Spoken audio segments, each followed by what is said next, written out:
The rain hammered against the cracked asphalt like 1,000 angry fingers, each drop exploding into mist that clung to my skin. I could taste the city on my tongue, exhaust fumes, wet concrete, and something metallic that always seemed to linger in this part of town. My fingers trembled as I fumbled with my keys, the cold metal slipping twice before I managed to grip them properly. 3 double shifts this week. My body felt like it belonged to someone else, heavy and disconnected, moving through muscle memory alone. The diner's grease still clung to my uniform, and I could smell it mixing with the rain, old oil, burnt coffee, desperation. That's what poverty smells like. Desperation with a side of denial. I dropped my keys. Of course I did. They skittered under my beat-up Honda, disappearing into the darkness beneath. I wanted to cry. Just sit down on the wet pavement and let the rain wash away the exhaustion, the fear, the crushing weight of bills I couldn't pay. But crying didn't pay rent. Crying didn't put food on the table. So I got on my hands and knees. The ground was freezing, soaking through my thin pants immediately. I reached under the car, my fingers brushing through puddles and God knows what else. The parking garage was nearly empty at this hour.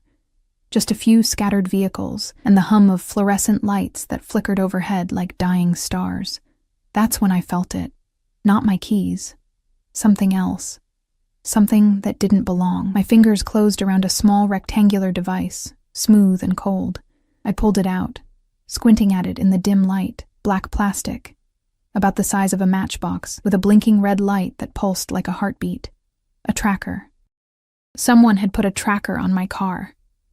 The realization hit me like ice water in my veins. My hands started shaking worse than before, but this time it wasn't from exhaustion. Fear tastes different than desperation. Sharper, more immediate. It crawled up my throat and made it hard to breathe. Who would track me? I was nobody. I had nothing. I worked at a diner, lived in a studio apartment with a radiator that only worked half the time, and my most valuable possession was a laptop I'd bought secondhand 3 years ago. Unless this wasn't about me at all. My mind raced back 3 weeks. The man who'd come into the diner. The one who'd sat in my section and ordered nothing but black coffee, watching the door like he was waiting for someone. He tipped me $100. $100 for 1 cup of coffee. I'd tried to give it back, told him it must be a mistake, but he'd just looked at me with eyes that held too many secrets and said, "You earned it." I'd been so grateful I hadn't asked questions. Stupid. So incredibly stupid. I stood up, the tracker clutched in my fist, my keys forgotten. Rain plastered my hair to my face, but I barely noticed. My phone was in my pocket, and I should call someone. The police. A friend. Anyone. But who would believe me? And what would I even say? Then I remembered something. A documentary I'd half-watched while folding laundry. Something about activists sending tracking devices to ridiculous places to make a point. They'd mailed one to Congress, another to some tech CEO's vacation home. The idea bloomed in my mind like dark flowers. If someone was tracking me, watching me, thinking they could follow my every move, maybe I could send them on a wild goose chase instead. Maybe I could buy myself time to figure out what the hell was happening. I pulled out my phone, water droplets scattering across the screen. My fingers moved almost automatically, searching for the nearest FedEx location that offered international shipping. There was one 6 blocks away, open until midnight. Canada. I'd send it to Canada. The thought made me almost laugh, a hysterical sound that caught in my throat. Some random address in Toronto. Let whoever was following me think I'd fled the country. Let them waste their time and resources chasing a ghost across the border. I found my keys wedged against the tire and drove to FedEx with my heart in my throat, checking my rearview mirror every 3 seconds. The streets were mostly empty, slick with rain that reflected neon signs in bleeding colors. Every car behind me felt like a threat. Every shadow held menace. The FedEx was fluorescent bright and nearly empty. A bored teenager worked the counter, barely looking up from his phone when I walked in. I filled out the shipping label with an address I found online, some random office building in Toronto. My hands still trembled as I sealed the small box, watching the tracker's red light blink one last time before cardboard enclosed it. "Express or standard?" the kid asked. "Express." I wanted that thing as far from me as possible. as fast as possible. He processed the payment, and I watched my emergency grocery money disappear into shipping fees. Worth it. Had to be worth it. I drove home through streets that felt different now. Threatening. Every dark window was an eye watching. Every parked car held invisible danger. My apartment building looked exactly the same as always. Crumbling brick. A door that didn't lock properly. Graffiti on the mailboxes, but now it felt exposed. Vulnerable, like me. I barely slept that night. Every sound made me jump, the pipes clanging, the couple upstairs arguing, the distant wail of sirens that never seemed to stop in this neighborhood. I kept thinking about that tracker, imagining it on a plane, crossing the border, taking my phantom location with it. Let them follow that. The next morning came too soon. My alarm shrieked at 5:30, and I dragged myself out of bed feeling like I'd been hit by a truck. The diner needed me for the breakfast rush. Bills didn't care about mysterious tracking devices or sleepless nights. I was halfway through my shift, refilling coffee for a regular who never learned my name despite coming in every day for 2 years, when I noticed the car. Black. Expensive. So expensive it looked obscene parked outside a diner where the special was meatloaf, and the coffee came in chipped mugs. It idled at the curb, windows tinted so dark I couldn't see inside. But I could feel eyes on me, watching. The coffee pot trembled in my hand. "You okay, honey?" the regular asked, but his voice sounded far away, muffled by the blood pounding in my ears. The car door opened. A man stepped out, and the world seemed to tilt sideways. He was young, younger than I expected. Maybe early 30s, but there was nothing young about the way he moved. Each step was calculated, measured, carrying a weight that made other people on the sidewalk instinctively move aside without knowing why. He wore a dark suit that probably cost more than I made in 6 months, perfectly tailored to a frame that suggested both power and danger. But it was his face that made my breath catch. Beautiful. Devastatingly, cruelly beautiful, in a way that felt almost offensive. Sharp jawline, dark hair styled with careless precision, and eyes. Even through the diner's grimy window, I could see his eyes. Dark. Intense. Fixed on me with the kind of focus that made my skin prickle. He wasn't alone. 2 men flanked him, both broad-shouldered and alert, their eyes constantly scanning the street. One touched his ear, an earpiece. Security. Private security for a man who looked like he could buy and sell entire city blocks. They entered the diner, and the morning noise seemed to die. Conversations faltered. The cook dropped something in the kitchen with a clatter that made me jump. The beautiful man walked straight to the counter. Straight to where I stood, frozen, coffee pot still in hand, heart hammering against my ribs like it was trying to escape. He sat down on a worn vinyl stool that had probably been there since the 80s. His guards positioned themselves by the door and window, professional and alert. No one else seemed to notice, or maybe they were all too scared to look directly at him. Up close, he was even more overwhelming. His cologne reached me, something expensive and dark, cedar and something else I couldn't name. It cut through the diner smell of bacon and burnt toast like a knife through butter. "Coffee," he said. His voice was quiet, dangerously quiet, the kind of voice that didn't need volume to command attention. Black. My hand shook as I reached for a clean mug. Well, cleanish. Nothing in this diner was truly clean. I poured, watching the dark liquid fill the cup, focusing on this one simple task because looking at him felt like staring into the sun. "You're wondering," he said softly, still not looking up from the coffee, "why I'm here." I hadn't asked, hadn't said anything, could barely breathe. "I'm wondering," he continued, and now his eyes lifted to mine, pinning me in place. "Why my tracker is currently flying over Ontario." The world stopped. Every sound cut out. The clatter of dishes, the sizzle of the griddle, the chatter of morning customers, all of it vanished into a void where there was only his eyes and my terror. He knew. He knew. And he was here. And I had been so incredibly stupid. My voice came out as barely a whisper. Don't lie to me." Still quiet. Still devastatingly calm, but underneath that calm was something else. Something that made my survival instincts scream. "You found it. Last night. Parking garage. Approximately 11:47 p.m. You held it in your hand for 3 minutes and 42 seconds before driving to FedEx. He knew everything.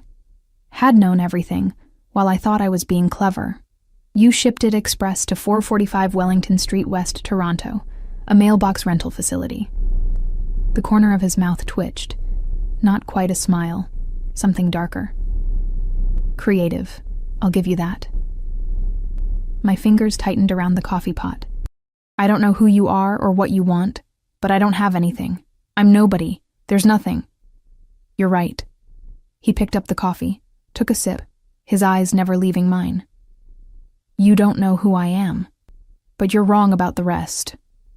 One of his guards stepped closer, handed him something. A photograph. He laid it on the counter between us.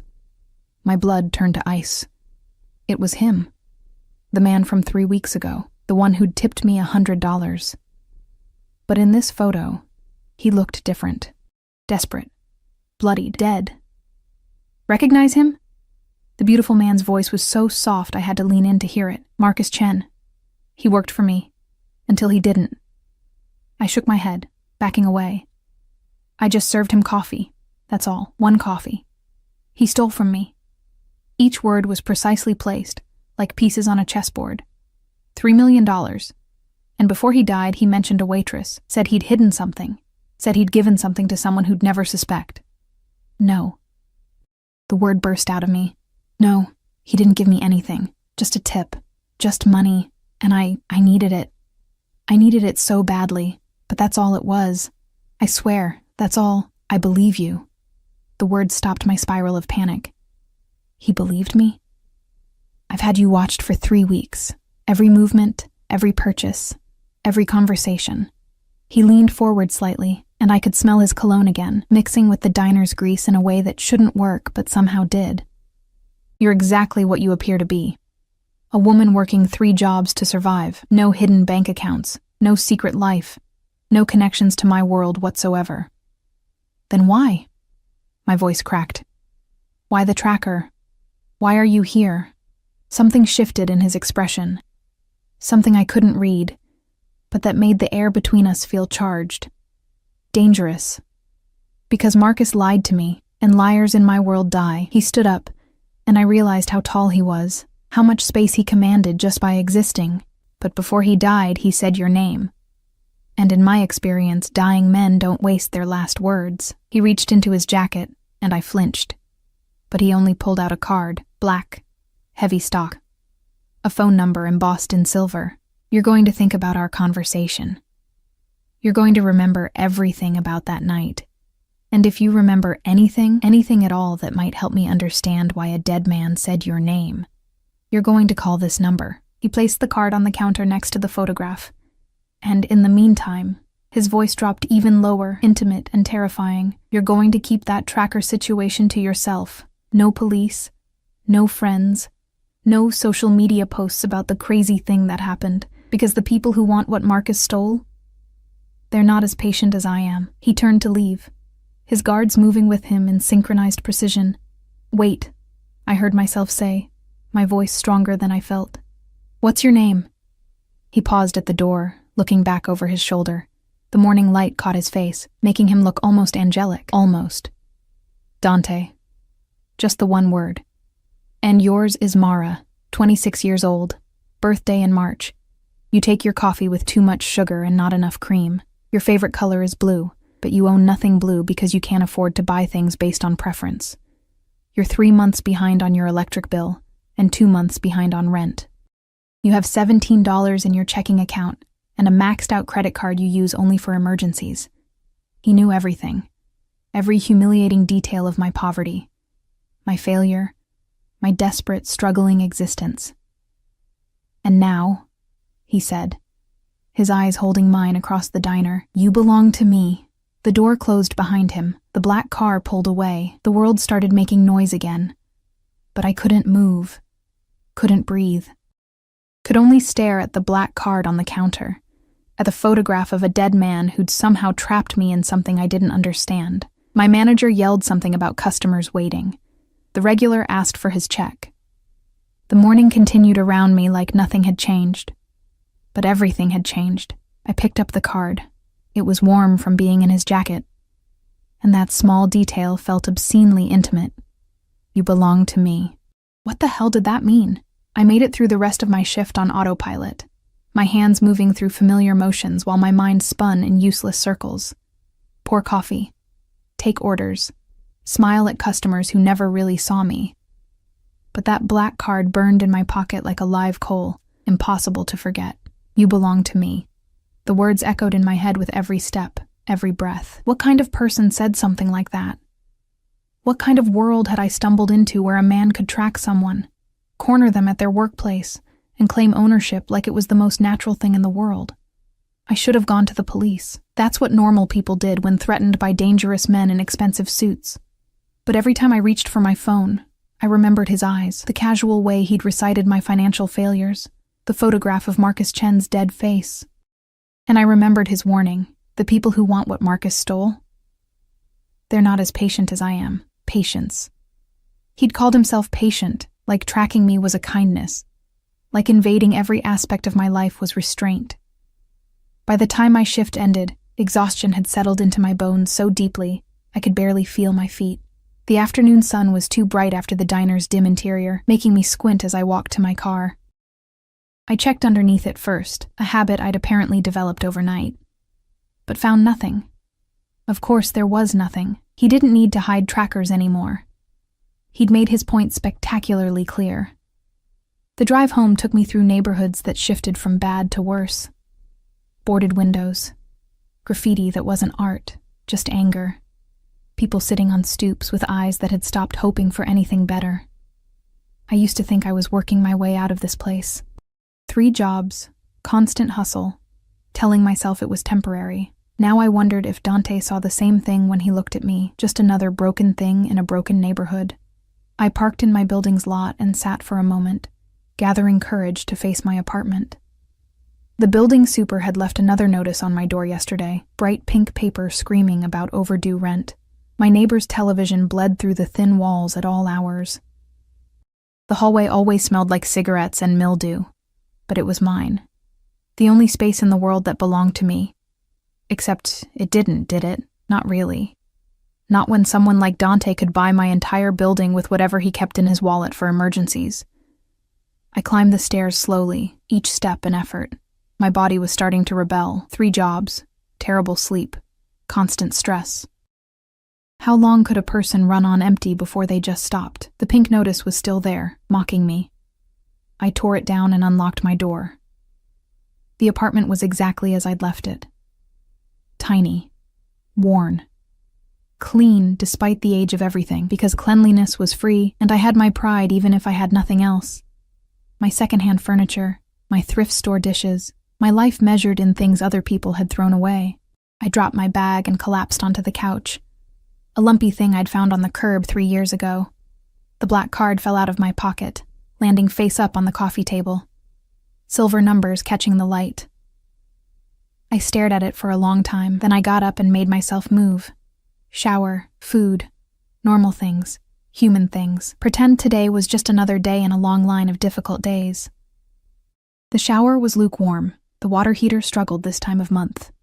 But I stood under it anyway, letting it wash away the diner smell, the fierce sweat, the feeling of Dante's eyes on me, except that feeling didn't wash away.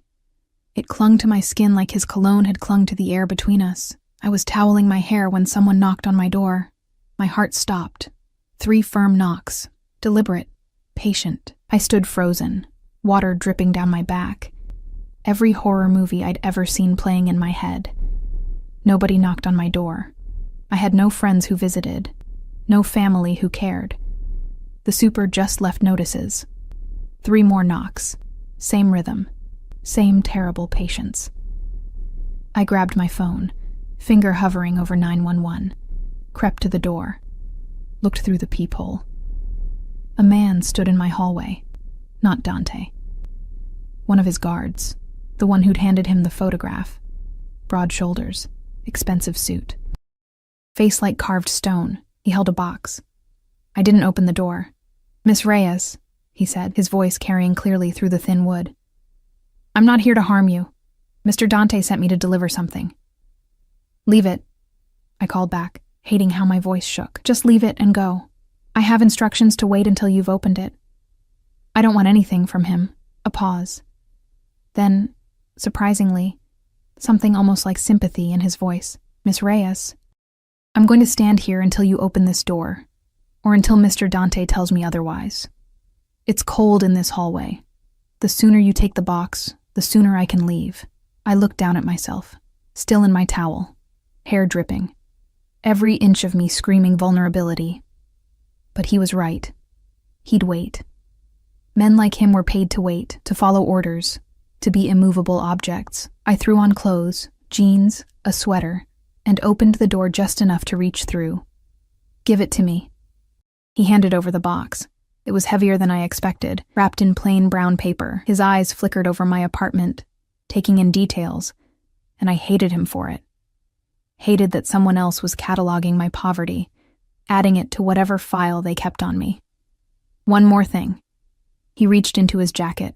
I stepped back, ready to slam the door, but he only pulled out an envelope. Thick. The kind that held either very good news or very bad news. What is it? I don't know. I follow orders, Miss Reyes. I don't ask questions. He set it on top of the box. Have a good evening. He walked away, his footsteps heavy on the stairs.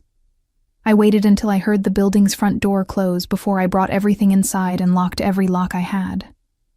The box sat on my coffee table like a coiled snake. I opened the envelope first. Money. Cash.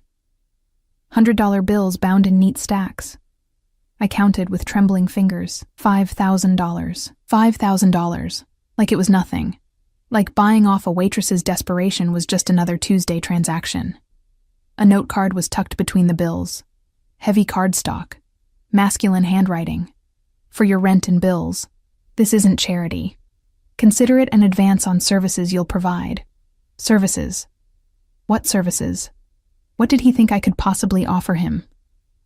I set the money aside, too angry to appreciate it, too desperate to refuse it, and opened the box. Clothes.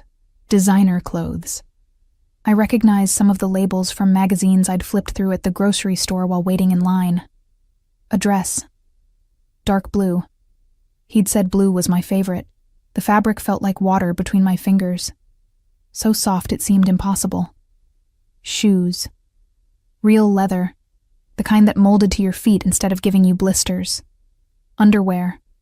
I dropped those immediately, my face burning. He'd sent me underwear. Expensive underwear that probably cost more than my entire current wardrobe. At the bottom of the box, another note.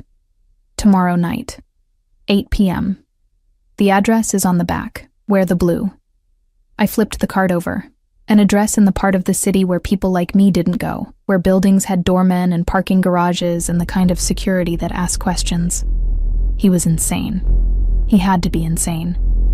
You didn't just summon people like they were employees. You didn't track them, invade their lives, and then expect them to show up in a dress you'd bought them. I should refuse. Should take his money and his clothes and throw them in the dumpster. Should block his number, change my shifts, disappear into the city's masses. But even as I thought it, I knew I wouldn't. Because he'd been right about everything else. The $17 in my account. The overdue bills. The desperate, clawing fear that I'd end up on the streets, another invisible person the city stepped over without seeing. $5,000 would keep me afloat for months, would give me breathing room I hadn't had in years. And maybe if I went, if I listened to whatever he wanted, I could figure out how to get out of this, how to convince him I was useless, how to make myself so boring, so ordinary, that he'd lose interest and move on to more important things. I held the dress up to the fading light from my window. It was beautiful, the kind of beautiful I'd never imagined touching, let alone wearing. For just a moment, I let myself imagine it, walking into some expensive restaurant or whatever place he'd summoned me to, wearing something that actually fit properly, that made me look like I belonged. The fantasy died quickly. I didn't belong. Not in his world. Not anywhere near a man who spoke about ownership like it was his right. But I'd go. God help me, I'd go. Because poverty makes you do things pride says you shouldn't. Because fear is a better motivator than dignity. Because somewhere in the last 24 hours, my life had stopped being mine, and I didn't know how to take it back. I spent the next day in a haze of anxiety and terrible sleep. Called in sick to my evening shift at the diner. The first time I'd called in sick in 2 years. Used some of Dante's money to pay my rent in cash, watching the super's eyebrows rise when I handed over the bills. Took the pink notice down and threw it away, feeling a satisfaction that immediately curdled into guilt. This was what he wanted, to make me dependent, to tie me to him with money and fear until I couldn't remember what freedom felt like. By 7 p.m., I was staring at myself in my bathroom mirror, barely recognizing the woman looking back. The dress fit perfectly. Of course it did. He'd known my size, probably down to the inch. It hugged curves I usually hid under baggy clothes, made my skin look less tired, made me look like someone who mattered. The shoes were torture, beautiful torture, and I wobbled in them like a newborn deer. My hair, usually pulled back in a practical ponytail, hung loose around my shoulders because nothing else seemed to fit the dress. I looked expensive, like a convincing forgery of someone important. The address was 40 minutes across the city by bus. I couldn't afford a cab, wouldn't afford a cab, even with his money burning in my pocket. The bus was crowded with evening commuters, and I felt their eyes on me. The dress was all wrong for public transportation. Too nice, too out of place, just like me. The neighborhood shifted as we traveled, getting cleaner, brighter, safer with each stop. Buildings grew taller, cars grew shinier, people on the sidewalks moved with the confidence of those who'd never worried about rent.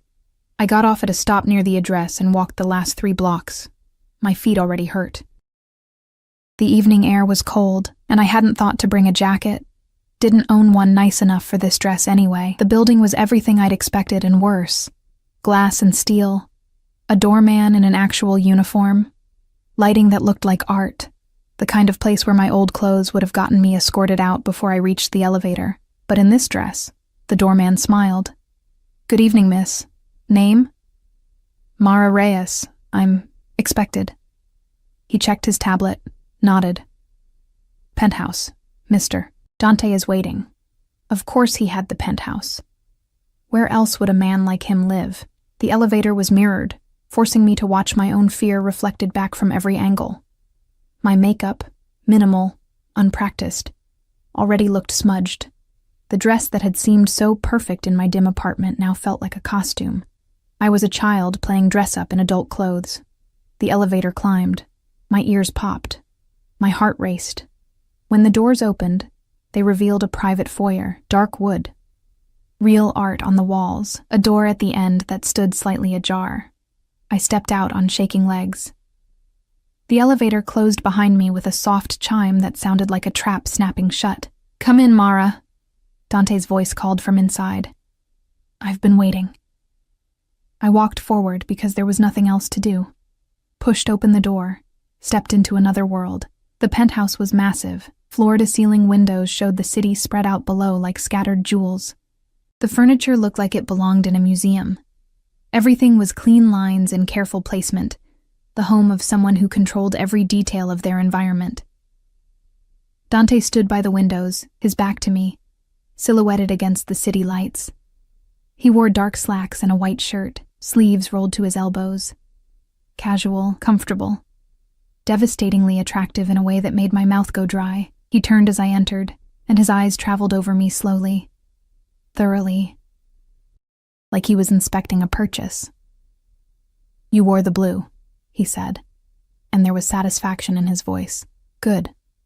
I lifted my chin, clinging to whatever pride I had left. "You didn't give me much choice. There's always a choice, Mara." He moved closer, each step deliberate. "You could have burned the dress, kept the money and disappeared, run to the police despite my warning." He stopped just in front of me, close enough that I could smell his cologne again. "But you didn't. You're here. Wearing what I bought you. That was your choice." He was right, and I hated him for it. "Why am I here?" My voice came out steadier than I felt. "What do you want from me?" "Dinner," he said simply. "I want to have dinner with you." Dinner.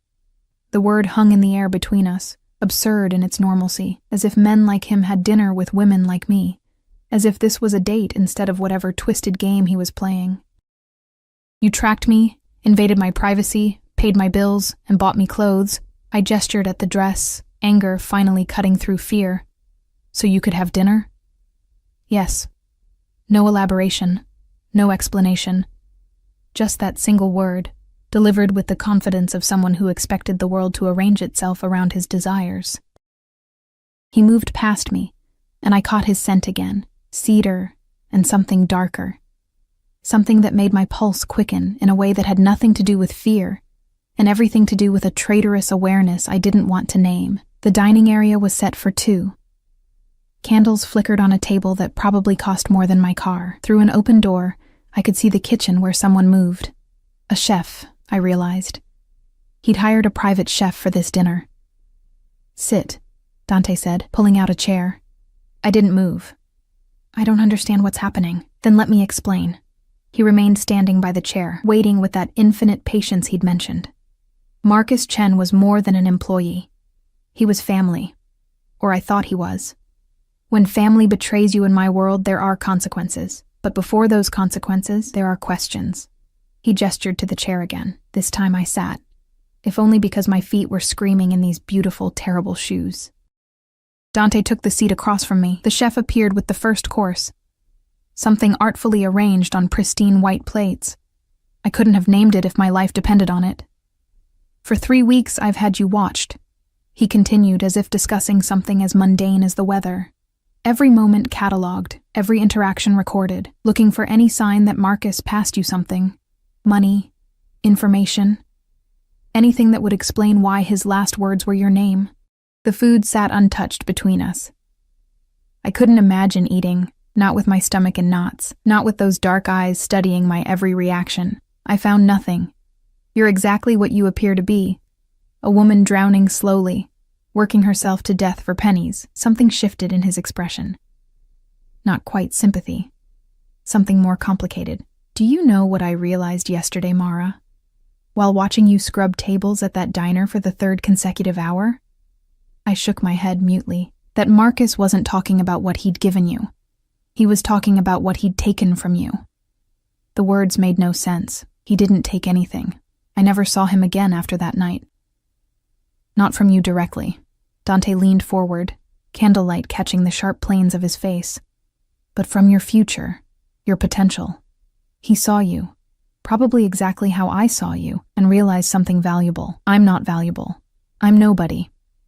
Stop saying that. The command came sharp and sudden, the first real edge in his voice. You diminish yourself with every breath. It's tiresome. Heat rushed to my face, shame and anger mixing into something volatile. You don't get to tell me how to speak about myself. You don't know anything about me except what you've stolen by spying. I know you work 80 hours a week and still can't make rent. I know you haven't bought new clothes in 2 years. I know you eat 1 meal a day so you can save money. I know you applied to college 3 times and never attended because you couldn't afford it. His voice remained level, each fact delivered like a blade. I know you're 26 years old and you've never been anywhere, done anything, had anything that wasn't someone else's garbage first. Tears burned behind my eyes. I would not cry, would not give him that. I also know, he continued, his voice dropping lower, that you're smarter than anyone in that diner. That you teach yourself programming languages from library books. That you solve complex problems for fun in notebooks you hide under your mattress. That you're wasting away in poverty when you should be... He stopped himself, jaw tightening. Should be what? The question came out as a whisper. More. Just that. You should be more than what that neighborhood allows you to be. I picked up my fork, if only to have something to do with my hands. The food was probably incredible, but it tasted like ash in my mouth. This is insane. You can't just decide someone should be more and then, what, buy them? Claim them? Why not? No shame in the question, pure curiosity. I have resources you'll never access on your own. Opportunities that would take you decades to earn, if you survived long enough. I could change your life with a phone call. In exchange for what? Because there was always an exchange. Always a price. What do you really want from me, Dante? He was quiet for a long moment, studying me with an intensity that made my skin prickle. When he finally spoke, his words were careful, measured. Marcus told me about a woman who reminded him of his sister, someone kind despite having every reason to be bitter, someone who smiled at him like he was human, not a criminal. His fingers drummed once against the table. He was sentimental. It got him killed. But before he died, he said I should find you, said you deserved better than what life had given you. So this is... what? Charity? Fulfilling a dead man's wish? No. The word came fast, sharp. This is entirely selfish. My heart hammered against my ribs. I don't understand. I know. He stood abruptly, moving to the windows. The city sprawled below, millions of lights, millions of lives, all of them tiny and distant from up here. I've built an empire on violence and fear. I've done things that would horrify you. I am not a good man, Mara. I want that understood from the beginning. Then why? Because I saw you. He turned back, and something in his expression made my breath catch. Something raw, hungry. I saw you on those surveillance feeds, and I couldn't look away. The way you move through the world like you're apologizing for existing, the way you're kind to people who don't deserve it, the way you're drowning and still trying to save yourself. He crossed the space between us in 3 strides, suddenly close, suddenly overwhelming. I pushed my chair back, standing on instinct, and he stopped just short of touching me. I want to keep you, he said simply. Not as a possession, not as a transaction, but as something that belongs in my life. Something clean in all this darkness. That's insane, I breathed. You don't even know me. I know enough. His hand lifted, hovering near my face but not quite touching. I know you found my tracker and instead of going to the police, you sent it on a ridiculous journey to Canada. I know you're clever enough to see the trap, but desperate enough to walk into it anyway. I know you're terrified right now, but still standing your ground. His fingers brushed my cheek, featherlight. I should have pulled away. Every instinct screamed to run. I didn't move. I can give you everything, he said softly. Safety. Security. A life where you never have to scrub another table or smile at another man who looks through you like you're invisible. All I ask is that you stay close. That you let me... He paused, searching for words. That you let me take care of you. You mean control me. Yes. No hesitation. No pretty lies. I won't pretend otherwise. I'm a possessive man, Mara. What's mine, I keep. What I protect, I own. I'm not yours. Not yet. His thumb traced my jawline, and I hated how my body responded. How warmth pooled low in my stomach, despite everything. But you will be.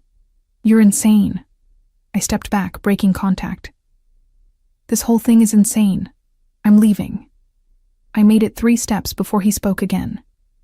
If you leave now, you leave with nothing. No money, no protection. And the people looking for what Marcus stole? They're not as patient as I am. They've been watching you too. Ice flooded my veins. What? Did you think I was the only one who knew about Marcus's last words? He moved to a table, picked up a tablet, and held it out to me. Look.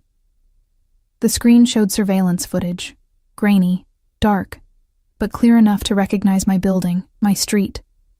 A black van parked across from my apartment. Men watching. They've been there for 2 days, Dante said quietly, waiting to see if you lead them to whatever Marcus hid. So far, I've kept them at bay. Made it clear you're under my protection. But if you walk away from me tonight, that protection ends. My legs felt weak. I sat down hard, staring at the footage. This can't be real. It's very real.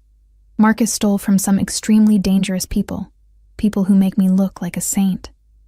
He set the tablet aside. They'll take you, question you, and when they realize you don't know anything, they won't just let you go. Why would they think I know anything? Because Marcus said your name. That's enough. He crouched in front of me, bringing his eyes level with mine. You're in this now, whether you want to be or not. The only choice you have is who protects you. The tears I'd been fighting finally escaped. Hot tracks down my face. I didn't ask for this. I didn't do anything. I know. His voice gentled. Life isn't fair, Mara. You of all people should know that by now. He was right, and I hated him for it. Hated how easily he'd cornered me. Hated that every exit he'd left open led to something worse than staying. What do you want from me? I whispered. Everything. No hesitation. I want you to move into one of my properties. Somewhere safe. Somewhere I can guarantee your protection. I want you to stop working yourself to death. I want you to let me provide for you. And in exchange, you stay close. You answer when I call. You don't lie to me. His hand covered mine. And you give me a chance to show you that this doesn't have to be a prison, that what I'm offering is freedom, not captivity. That's not how this works. You're describing a cage with better furnishings. Perhaps. He stood, pulling me up with him. But it's a cage where you'll survive, where you'll have time to breathe, to think, to become whatever you're capable of becoming. Out there? He gestured to the windows. You have maybe 6 months before you collapse from exhaustion, or those men in the van lose patience. My mind raced, looking for options that didn't exist. Every path led back to him. Every choice was an illusion. I need time, I finally said. I need to think. No. Firm. Final. You decide now, Mara. Stay or go. But choose knowing that leaving means you're on your own. The penthouse felt too small suddenly. Too warm. The walls closing in like a trap. I looked at him. Really looked at him. Trying to see past the beautiful face, the expensive clothes, the carefully controlled exterior. Trying to see what kind of man made offers like this. What kind of monster claimed ownership of another person and called it protection. But all I saw was certainty. Absolute conviction that this was right. That he was offering salvation instead of enslavement. Maybe he was insane, or maybe I was, because I heard myself say, okay. Okay? He repeated the word carefully. Yes, I'll stay. Let you protect me. Whatever this is. The words tasted like surrender, but I want rules. Boundaries. I'm not just some doll you can move around however you want. Something fierce and triumphant flashed across his face. Name them. My own space, my own room. You don't just walk in whenever you want. Agreed. I keep my phone, my independence. I can come and go, within reason. His voice hardened slightly. After what I've shown you, you have to understand that you can't just wander around unprotected. I wanted to argue, but he was right. The van, the men watching. This was real danger, not just his manipulation. Anything else? He asked. If I want to leave, if I change my mind, you let me go. Silence stretched between us. His jaw tightened. Something dark flickered in his eyes. No, he said finally. That's the one thing I can't promise. Once you're mine, Mara, I don't let go. That's not... I'll give you everything else. Safety, freedom within reason, respect for your boundaries. But walking away? He shook his head. That's not an option. Not until this is resolved. Not until you're safe. And when will that be? When I've found what Marcus stole. When I've dealt with the people hunting for it. When the threat is neutralized. And if that takes years, his smile was sharp, dangerous. Then you'll be mine for years. I should have run. Should have taken my chances with the men in the van. Should have done anything except what I did. Which was nod. Accept. Agreed to become something I didn't have a name for yet. Good, Dante said, and his hand cupped my face with surprising gentleness. We'll move you tomorrow. One of my men will pack your things. You won't have to go back to that apartment. I need to. No.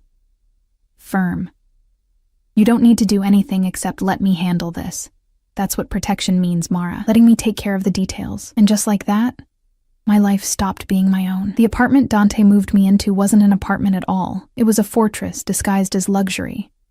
23rd floor, floor-to-ceiling windows with bulletproof glass, he mentioned too casually. Smart locks that required fingerprint access. Security cameras in every hallway. A panic button by the bed that connected directly to his personal line. You'll be safe here, he'd said. as if that made the cage any less confining. That first night, I stood at those windows and watched the city breathe below. Somewhere down there was my old building, my old life. The version of me who'd scrubbed tables and counted pennies. She felt like a stranger now, someone I'd been in another lifetime. The apartment had 2 bedrooms. He'd kept that promise at least. Mine was decorated in soft grays, and that blue he'd mentioned, with a bed so comfortable it felt obscene. Everything was new. Everything was expensive. Everything was chosen by someone who'd studied me like a textbook and knew exactly what I'd never let myself want. I hated how much I loved it. Sleep didn't come easily. Every shadow felt like a threat. Every sound made me jump. I kept thinking about the van, about men watching my old building, waiting for a woman who'd never come home. Morning arrived too bright. Sunlight flooding through windows I hadn't learned to close properly. My phone buzzed on the nightstand, a text from an unknown number. Good morning. Breakfast is in the kitchen. Eat. I'll be there at noon. D commands, not requests. Even his texts felt like ownership, but I was hungry. Starving, actually. And the kitchen was stocked like someone had robbed a gourmet grocery store. Fresh fruit. Real coffee. Not the instant kind. Bread that looked homemade. I made toast because it was simple, because complicated felt dangerous somehow. The coffee was perfect. Of course it was perfect. Everything in this gilded cage was perfect except me. I was exploring, trying to understand the boundaries of my new prison. When I heard the lock disengage, my heart jumped into my throat until Dante walked in, looking unfairly good in dark jeans and a charcoal sweater. Casual, like he belonged here more than I did. 2 men flanked him. Security. Always security. You ate, he said, noting the coffee mug in my hand. Approval in his voice, like I was a child who'd completed a basic task. You told me to. And you listened. That's progress. He dismissed his guards with a gesture. They disappeared into the hallway, the door locking behind them with a soft click that sounded like finality. We were alone. Dante moved through the space with easy familiarity, checking windows, adjusting things that didn't need adjusting, marking territory. How did you sleep? He asked. I didn't. That'll improve. Your body needs time to adjust. He turned to face me, and the morning light did devastating things to his features. We need to discuss some practicalities, like how I'm your prisoner, like how we're going to keep you alive. No rise to the bait, just patient correction. My driver will take you anywhere you need to go, within reason, with security. I don't need a driver. I can take the bus. No. Sharp. Final. You don't take the bus. You don't walk alone. You don't go anywhere without protection. That's not negotiable, Mara. I set down my coffee cup with more force than necessary. So, I'm just supposed to sit here? Do nothing? Be nothing? You're supposed to let me handle the danger while you figure out what you want to be. He closed the distance between us, and I refused to step back, refused to show fear. You wanted college. Here. He pulled a tablet from his bag, held it out. Online courses. Pick whatever interests you. I've already set up the accounts. I stared at the tablet like it was a snake. You can't just... I can. I did. The question is whether you'll use it. He set it on the counter between us. You wanted to learn programming, graphic design, business? It's all there. Every resource you never had access to. Bought with what? Your guilt? Your need to control everything? Bought with money I have and you need. Does the motivation matter if the result is the same? His voice remained infuriatingly calm. You can refuse out of pride and spend your days staring at walls, or you can use what I'm offering and become whoever you want to be. Under your supervision, with your permission, with my protection. He leaned against the counter, arms crossed. There's a difference. Not from where I'm standing. Something flickered in his expression. Frustration, maybe, or amusement. You're determined to see this as captivity. Because that's what it is. Then why did you smile when you saw the coffee this morning? His voice dropped, intimate and knowing. Why did you run your hand along the bedroom wall last night, testing the texture? Why did you stand at those windows for 20 minutes just looking? Heat rushed to my face. He'd been watching. Of course he'd been watching. Because you're finally safe, he continued. Because for the first time in years, you're not terrified about next month's rent. Because some part of you recognizes that this, he gestured around us, is better than what you had. Better doesn't mean right. No. But it means something. He pushed off the counter, suddenly close enough that I could smell that cedar scent again. I'm not asking you to be grateful, Mara. I'm asking you to be smart, to survive while I handle the threats you can't see. And when those threats are gone, when Marcus's mess is cleaned up, what happens to me then? His hand lifted, cupping my face with a gentleness that contradicted everything he represented.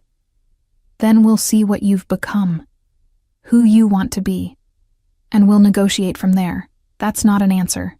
It's the only answer I have. His thumb brushed my cheekbone. I told you I was selfish, that I wanted to keep you. That hasn't changed. But I'm not a monster, Mara. If keeping you means destroying who you are, then there's no point. Pretty words from a man who tracks people and buys their compliance. Yes. No denial. I'm a contradiction. Get used to it. He stepped back, and I could breathe again. Could think through the fog his proximity created. I have meetings today, he said, returning to business mode with dizzying speed. My number is programmed into your phone. You need something. You call. You want to go somewhere. You call. You feel unsafe. You press that panic button. I feel unsafe now, I said quietly. That stopped him. He turned back, something raw crossing his face. Because of me? Because of everything. This apartment, the guards, the tablet full of opportunities I'm supposed to be grateful for. You.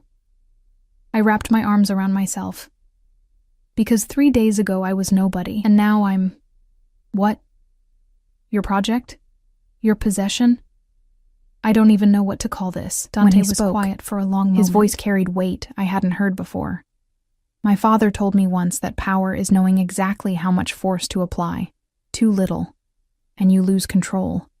Too much, and you destroy what you're trying to protect. What does that have to do with me? Everything. He moved to the door, then paused.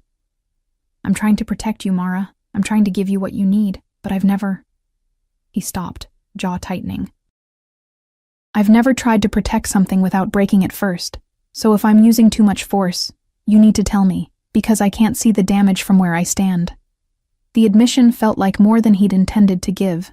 Vulnerability from a man who wore power like armor. What if I told you to let me go? I asked. Right now. What if I said this was too much? Then I'd tell you no. Honest. Brutal. Because your safety matters more than your comfort. Because there are men watching for any sign that my protection has weakened. Because if you walk out that door, you die. Maybe today, maybe tomorrow, but soon. So, I have no choice. You have every choice within these walls, but leaving isn't one of them. Not yet.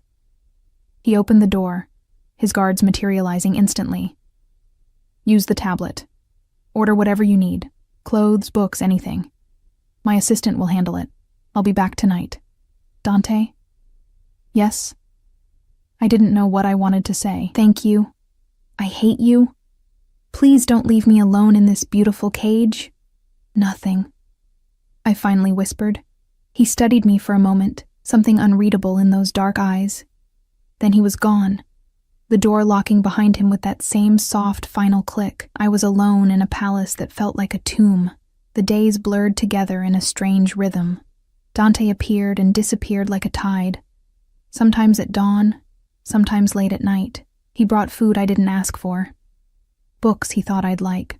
He'd sit in the living room while I pretended to watch television, working on his laptop, conducting business in quiet phone calls that hinted at violence I didn't want to understand. He never touched me beyond those brief, devastating moments.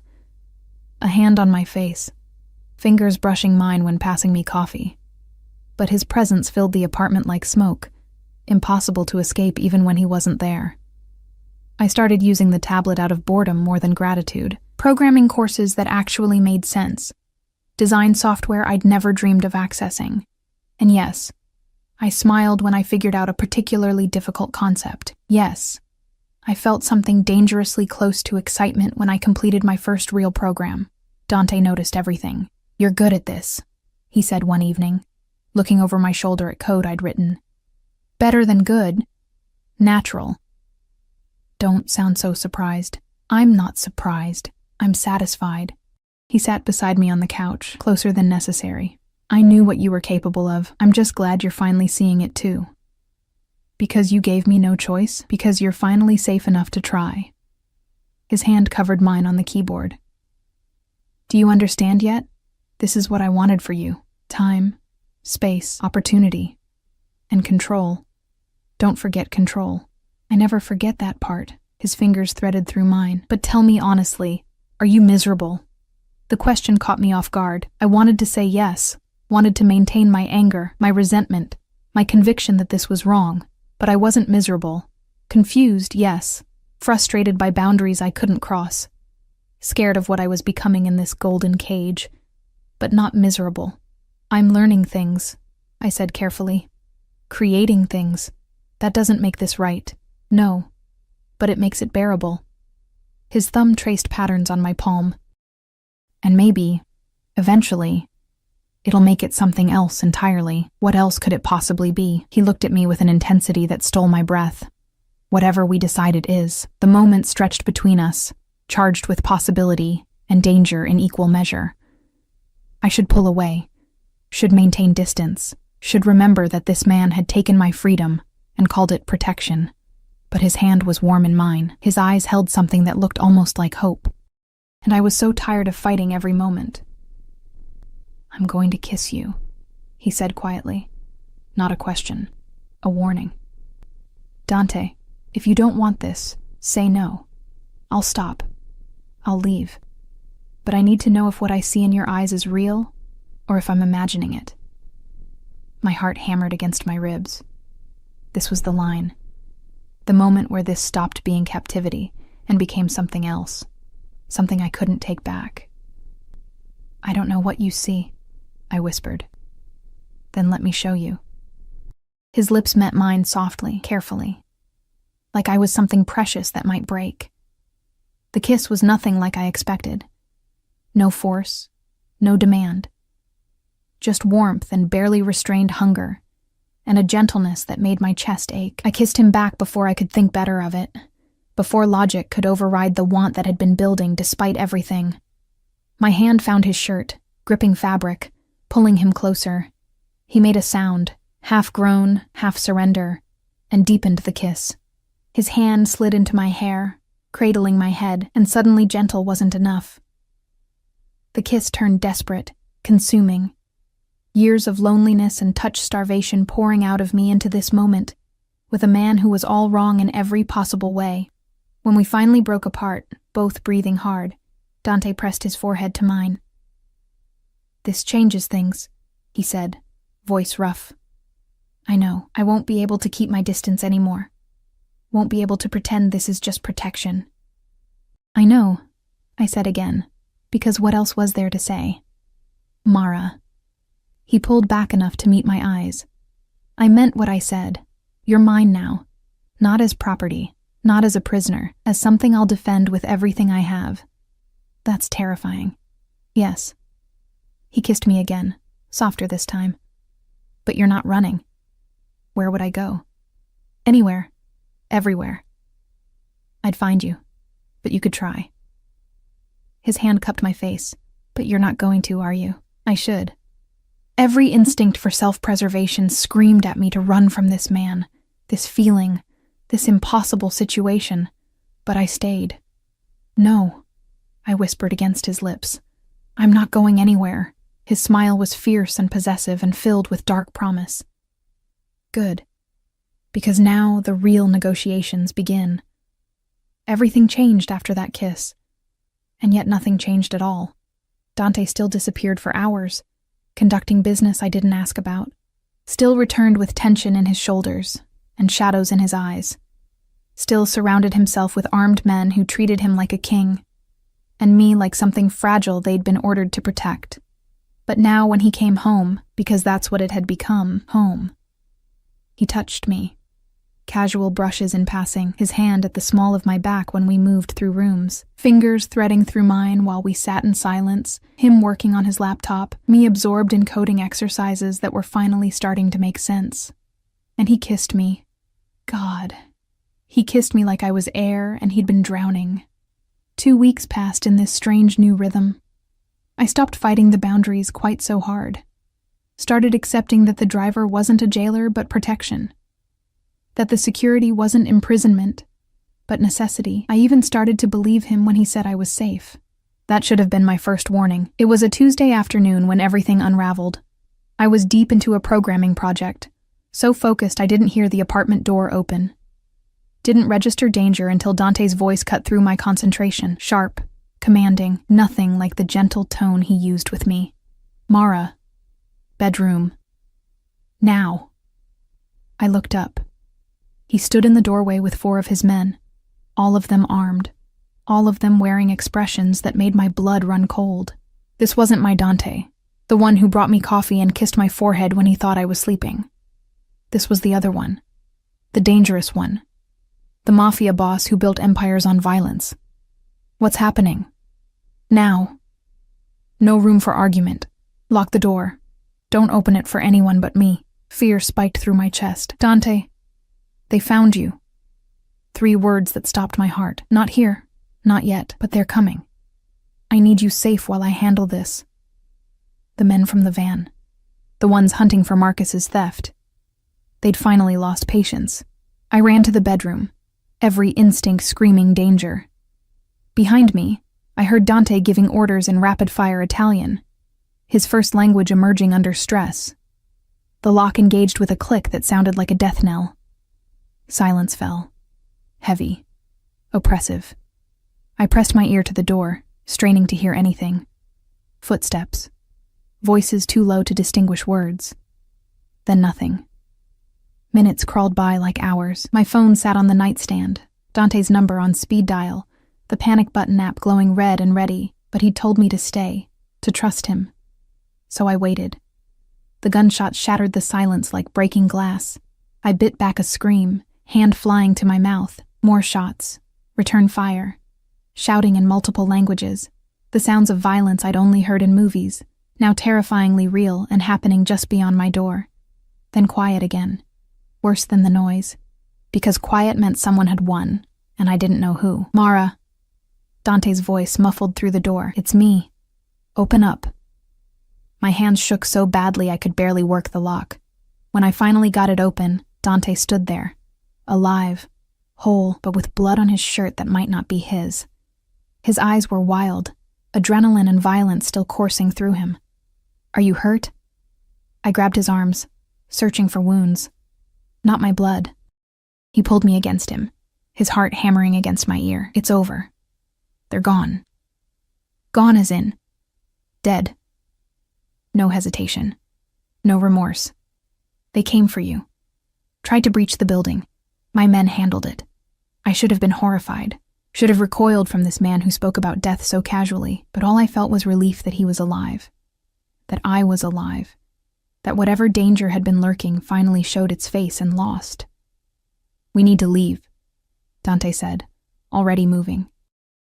This location is compromised. I have another property, more secure. Pack what you need. 5 minutes.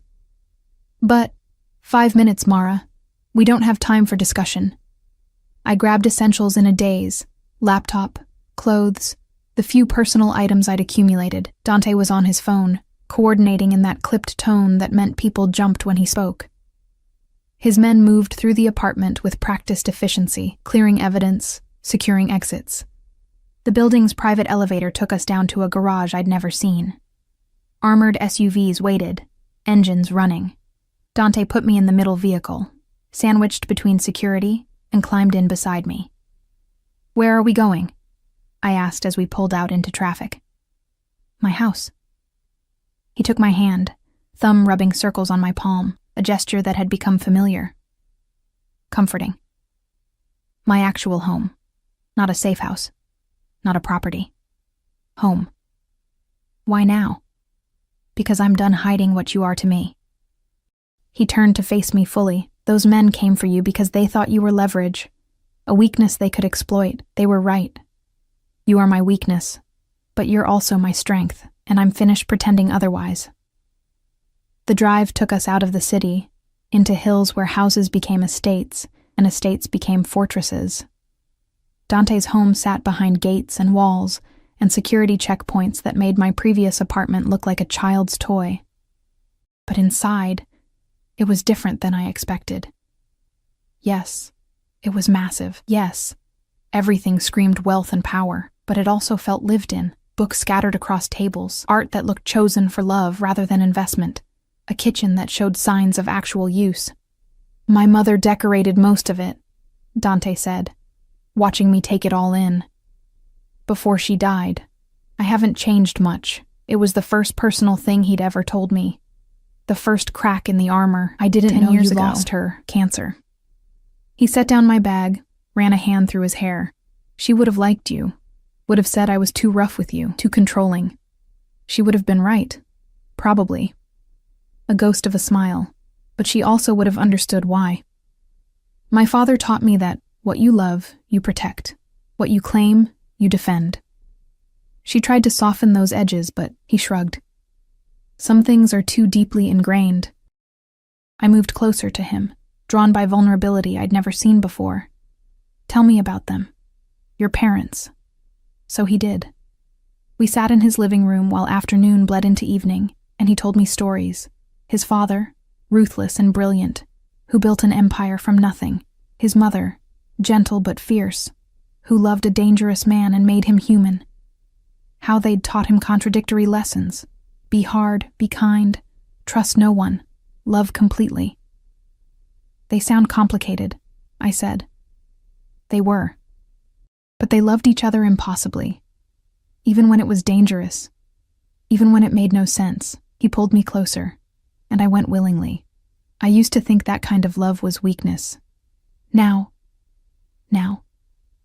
Now I think I was wrong about a lot of things. His lips found my temple.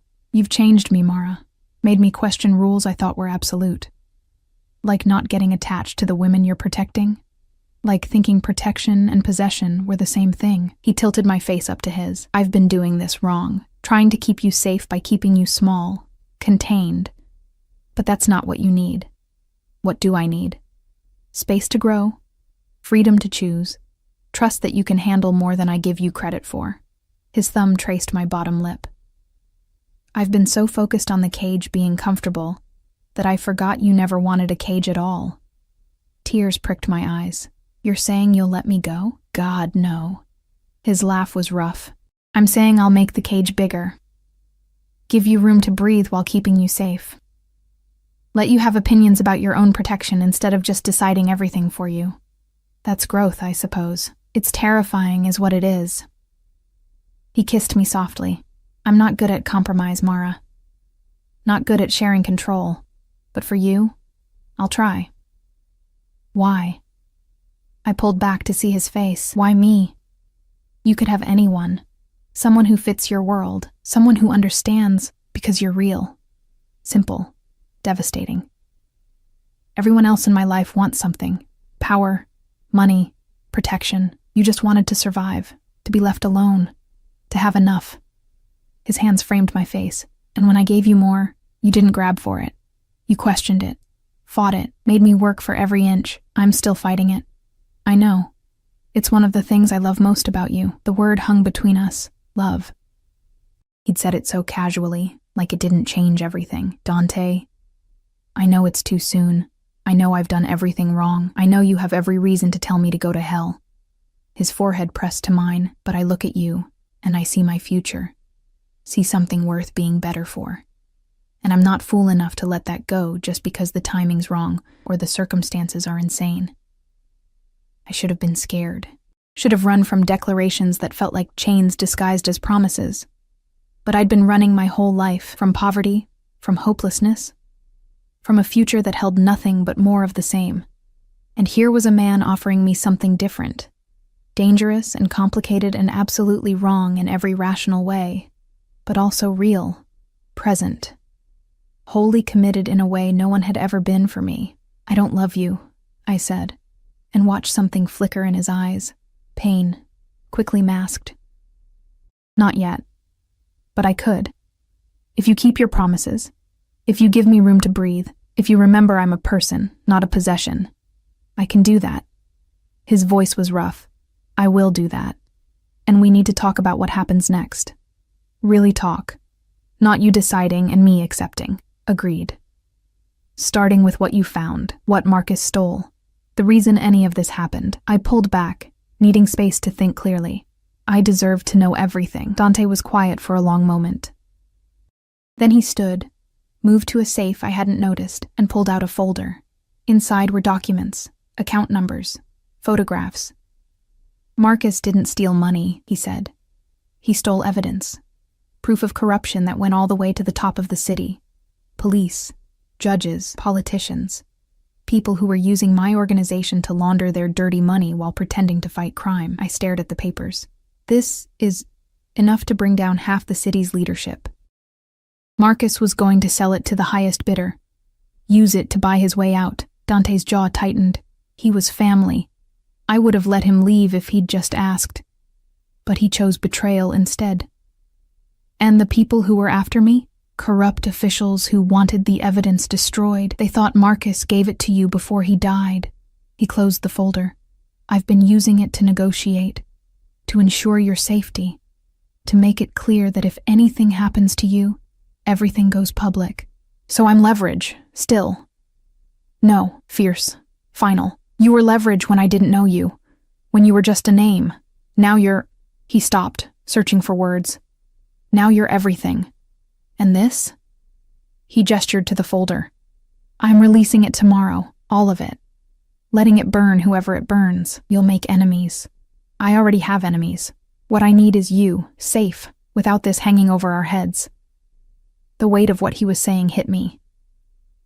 You're giving up leverage, power. For me. Yes, that's insane. Probably. He smiled, and it transformed his face. But you make me want to be better than what I am. Want to build something clean instead of just managing the dirt. I looked at this man, this beautiful, dangerous, impossible man, and saw something I'd never expected to see. Hope, not just for me, but for both of us. For a future that wasn't just survival, but actually living. Okay? I said softly. Okay? Let's try. Really try. Not protection and possession, but partnership. Equals figuring out how to make this work. His smile widened. Equals might be pushing it. I'm still going to be possessive and overprotective and controlling. And I'm still going to fight you on it. I'm counting on it. He pulled me close again, and this time I melted into him. But we'll figure it out together. I'll give you space. You'll give me patience. We'll both probably fail spectacularly. Sounds perfect, I said against his chest, and somehow, impossibly, it did. The months that followed weren't easy. Dante released the evidence, and the city erupted. Arrests, resignations.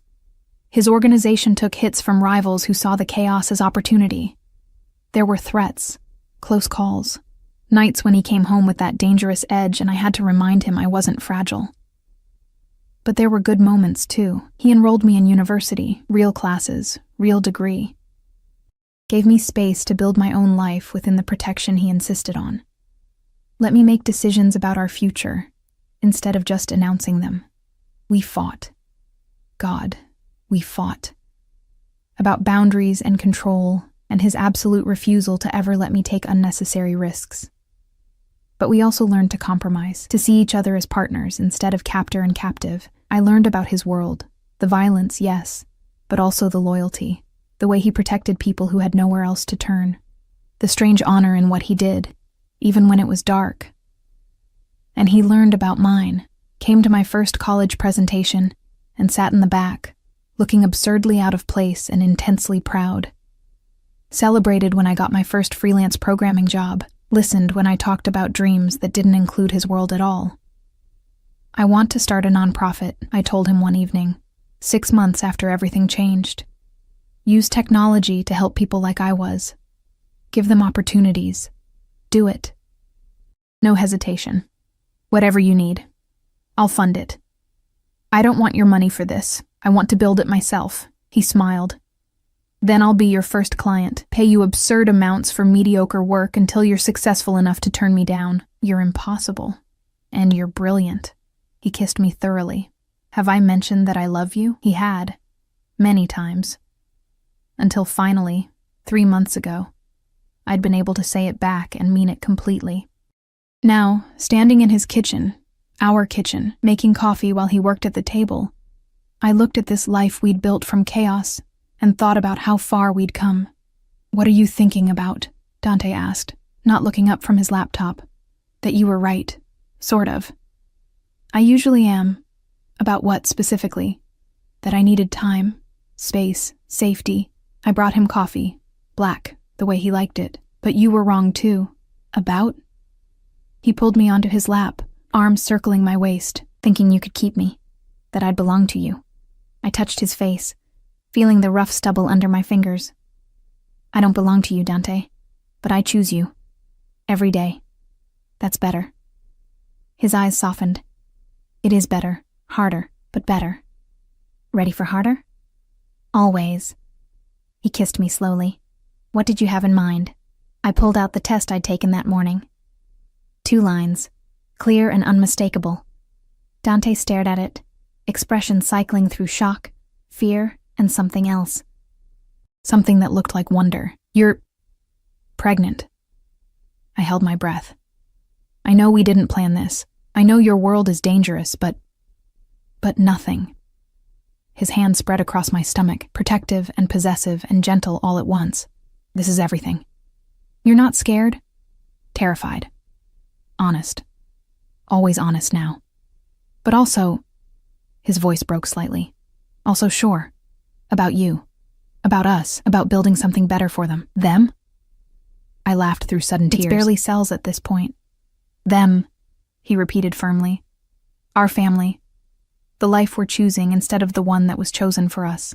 I kissed him then, pouring everything into it.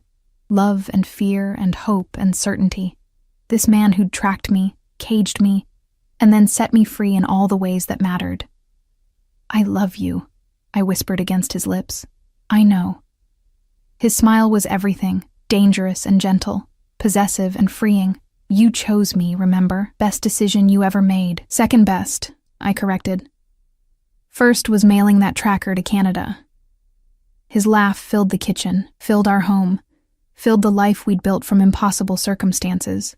And somewhere in the city below, people went about their lives, never knowing that a waitress who'd found a tracker and a mafia boss who'd lost his heart had somehow found each other in the chaos.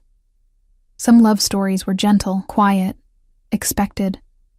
Ours was forged in danger and desperation, built on compromises and complications, shaped by a man who didn't know how to love softly and a woman who refused to be owned. But it was ours, chosen, real, and in the end, that was everything.